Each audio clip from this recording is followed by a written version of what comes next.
So now it's time for revenge for the world champion. Yeah.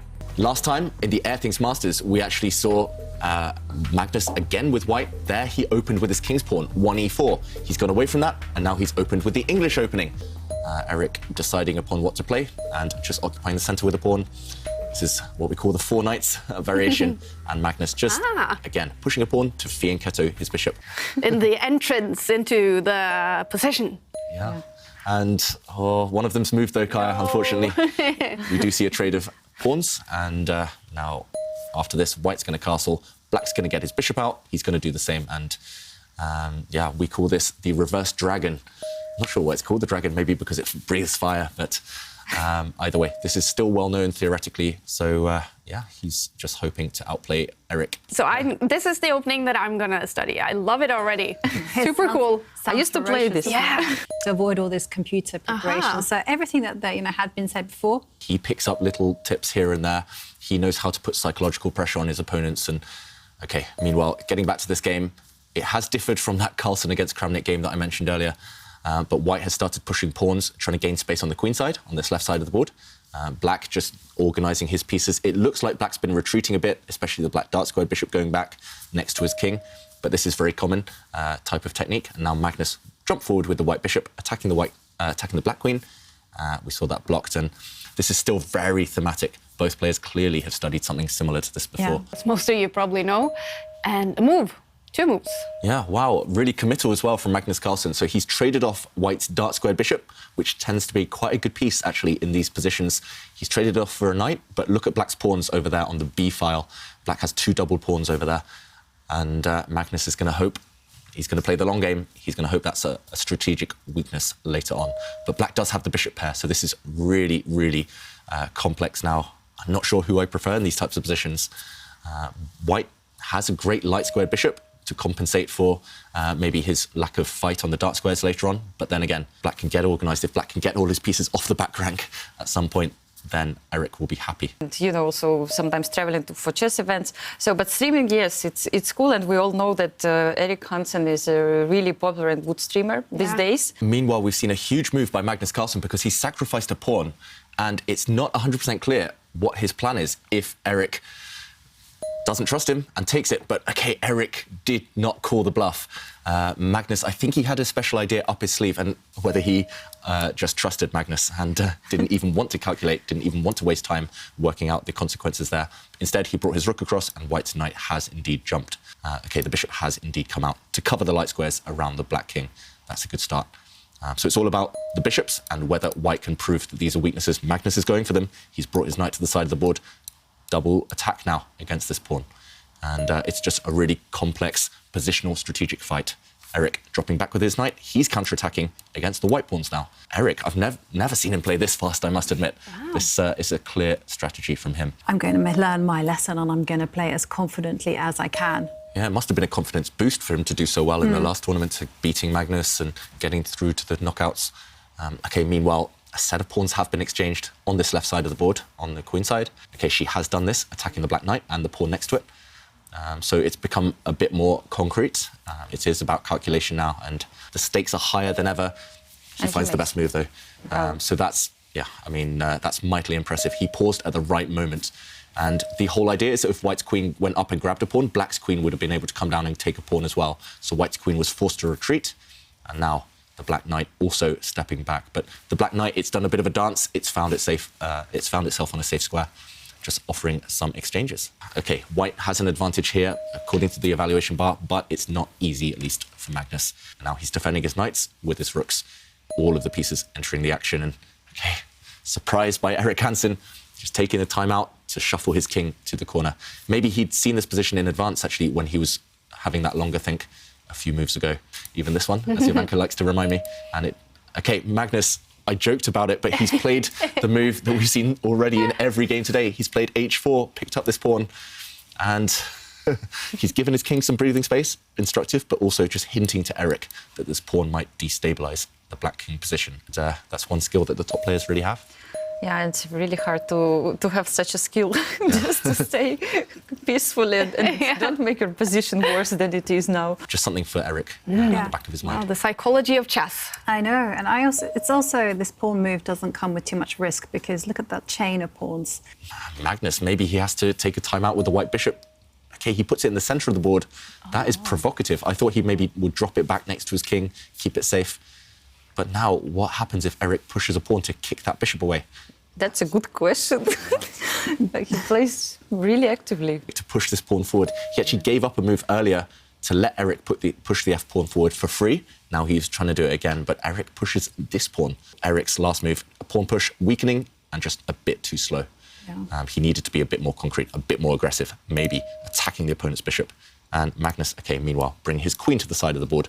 It has been there already. No? Yeah, surprising. It's been there already, as you mentioned. It was here 5-6 moves ago, and at least he's going for a pawn. Really surprising. I think Eric now has to push this pawn forward. Otherwise, he's just too passive. He's too late. Half a point. As soon as they scored a half point, then the 1800 would win. Do you think that's possible, or is that? It's really interesting. Excitement is guaranteed in this one, I think. All right. A draw still far, well, it's the most unlikely result, I reckon, here. Okay, a trade of bishops, and it's that strong knight in the middle of the board against that black bishop, which doesn't look good right now, but could come to life later. Yeah, I think it was heating up a bit too much for Magnus Carlsen's liking, so he's trying to get the queens off. He's trying to head for his favourite endgame. And yeah, the white queen sliding across, defending her knight, defending her rook. If the black queen trades, white would recapture, and I still think white has the better chances because white's minor piece is better, the knight superior to the bishop. Magnus has to find something else, but look at the clock times as well. 1 minute. Okay, he does go for that move. I feel maybe the safest move in the position. Bring his knight to the side and hitting this black rook. This is what happens to anybody, I think. But one, I think, tip for our spectators, for our followers, that it's good to finish the game and only after that to start thinking, what did you do wrong? Yeah, exactly. And we always see the players analyse the games as soon as they finish. But during the games, especially someone like Magnus, he's good at just forgetting and just living in the moment. Yeah. So yeah, good it's advice. It's the only moment when it's good to forget things, actually, right? Just forget everything until the game is over. Yeah. Okay, meanwhile, the position we actually predicted did arise. The queens got exchanged. Black's rook came to the 5th rank, actually defending everything. Black's bishop also kind of protecting that rook. And Magnus just teaming up his rooks together. And Eric now has a choice. Does he trade those rooks? Again, he's got to decide whether it's on his terms. He does, allowing white's rook into the game. I felt that was a bit too accommodating, actually, because the only white benefited from that trade. I think it would have been much better to activate the other rook. Maintain the tension. Yep. And now Black's bishop does have an opportunity to go and take that pawn. It has happened. We highlighted that pawn as a weakness, but Black's pawn falls as well. So still level material, but a double attack. White's rook hitting the bishop, of course, first, but also the pawn, the black pawn in the centre of the board. Time trouble, and that's when mistakes happen. And already we see the evaluation bar shoot off to White's side. Black's bishop now is passive. It's gone to a bad square. Don't necessarily defend each other. And Magnus going after Black's b-pawn. Okay, we're actually going to see a similar scenario to the game between Zhu Wenjun and Lei Tingjie. Black has given up a pawn, but he's going to try and seek solace in a rook endgame. You have to get rid of that white knight over the next couple of moves. That white knight cannot be allowed to survive because then it will help white's extra c-pawn forward. His rook can perhaps cut off the black king. And I think Eric is choosing a different... He's maybe choosing to keep the rook... take the rooks off and keep the minor pieces on, which I'm not sure about, actually. Okay, this is all about timing, because if Black's king can get across fast enough, the white knight is almost trapped, and the black king can even go for white's extra pawn, the white extra pawn blockaded by Black's bishop.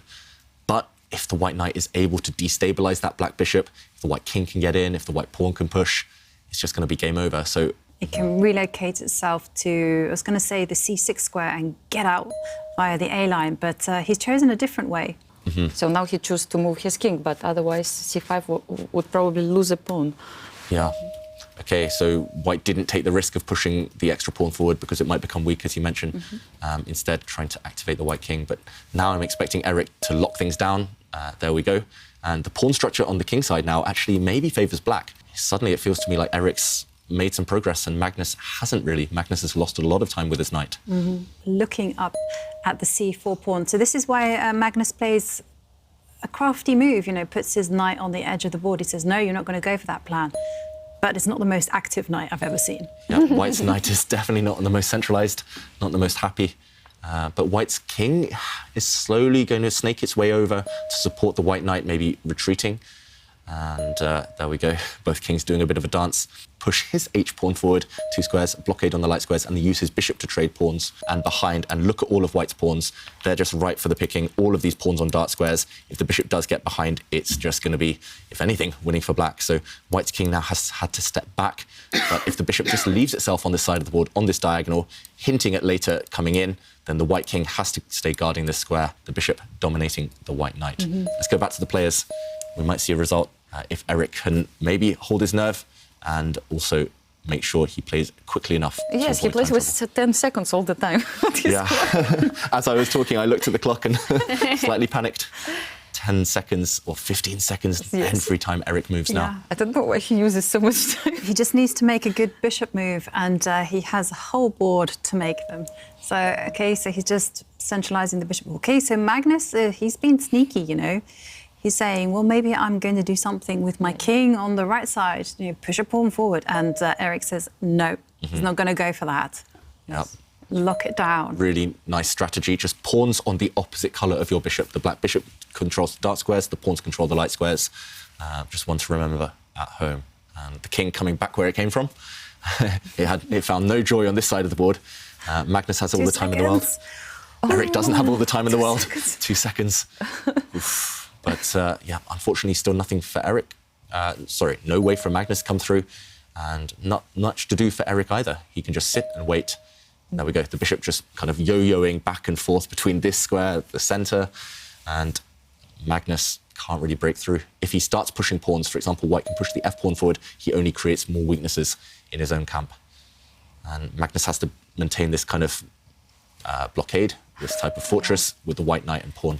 And I think Eric is just going to shuffle the bishop between those 2 squares. And no, but Magnus is going for it. He's making a pawn break. Yeah, but also he notices that his opponent is playing not so fast, let's say, and only with seconds on his clock. So maybe he will be able to surprise his opponent at a certain point, and then he can have chances.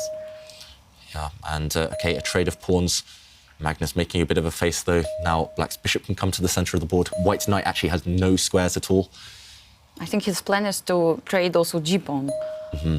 Yeah, so Magnus has only one plan. He's got to push his pawns forward. Trades are good for the weak side, right? I mean, let's exchange all the pawns and then we're fine. Holds the White king at bay. So, for instance, here, you don't take pawns and invite the king to step to the 4th row. You just hold the tension. What is Eric going to do? What is Magnus going to do? Sorry, Magnus, my apologies. Magnus has nothing to do. He just has to wait. But then again, OK, I'm shocked by the evaluation bar. What is the idea behind this one? He's blocked things up completely. Now, Eric has to just wait. Can White somehow get the king back into the game? Remember, White's knight has no safe squares. You can't push your extra pawn either forward, because then the black king comes towards the White knight. OK, the White king tries to get in. It's denied. That's a check. It's kicked back. The White knight's going to step back, and as you mentioned, Black's central pawn is actually isolated now, trying to force Eric down under 10 seconds again. Should he try to go for something else? And so he's gone for the king move. OK. Wow. OK, so White might continue with the plan, but White's knight also has the opportunity at some point now to try and jump out of its cage from on the edge of the board. It can jump forward. I don't think that really helps at the moment. That's the first move I would calculate, actually, you know, because it's a consequence of Black's last move. OK, he does it. Jump in with the knight. And if that knight starts attacking some pawns on the right, they're going to fall. Actually, maybe Magnus has a route to try and win Black's central pawn. I was worried here about Black's king stepping forward in front of White's extra pawn. Oh. There we go. But now White's knight can actually give a check. I don't think you want to go to any other square. You might get trapped. Or it can step back. Actually, wait, it's stepping towards the black g-pawn. Maybe Magnus is winning suddenly. Yeah. Wow, we've seen a turnaround. Wow. Eric has just let the White knight back into the game. He played that move with less than 1 second left. Oh. And he's losing his pawns. Those pawns now, the black g6 pawn, it's fallen. Yeah. And those pawns are way more important than the pawns on the other side of the board. Black's kings are just not participating now. It's in no man's land. And now he's got the best type of pawn. It's a pass pawn. And he'll win the bishop. He will win the bishop. Wow, we talked about squeezing water out of a stone. That has happened in this game. It was just a dead draw. Eric had it almost within his grasp. And here we go. Black's bishop has to stop the white pawn, but after this capture, that white pawn is going to cost Black his bishop, and Eric resigns. Magnus squeezed out the win. Oh, wow. Both players shaking their heads. A little bit of a payback for Magnus Carlsen.